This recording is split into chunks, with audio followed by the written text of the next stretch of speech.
Veterans across mid-Michigan are concerned about massive layoffs at the VA. It's our top story today at 5. Thank you for joining us. I'm Sherry Jones. The Trump administration is planning to slash about 80,000 jobs at Veterans Affairs. That's according to a memo reported by the Associated Press. Now, these cuts are part of President Donald Trump and Elon Musk's plan to downsize the government, which has caused heavy pushback from service members. Taryn Simmons spoke to people about how these cuts could potentially affect veterans and their benefits. Taryn? Yeah, Sherry, I visited the American Legion post in Howell and spoke to a few veterans who say they have mixed feelings about the layoffs. As long as the cuts are done in an appropriate way, I would support it. I don't know if 80,000 people are appropriate. Chad Teets, a sergeant with the Army Reserve, says some of the cuts are necessary.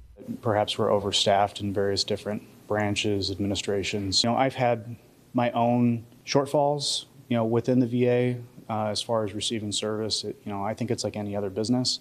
You have your people that are really good at their job, and you have people that aren't very good at their job. So the people that aren't doing what they're supposed to be doing, I think those are the ones that need to be targeted. But Teets, who is disabled, says he has some concerns about cutting the health services from the VA. What happens if we go too far?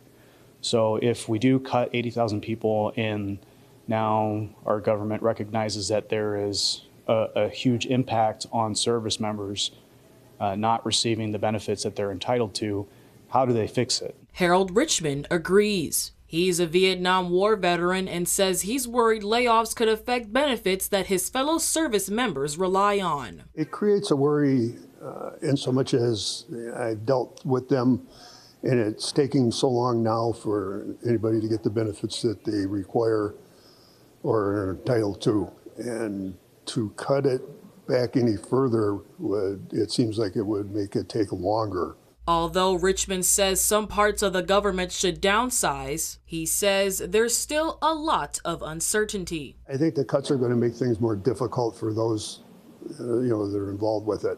I think the VA is a good thing. I think it helps veterans, especially those that need it.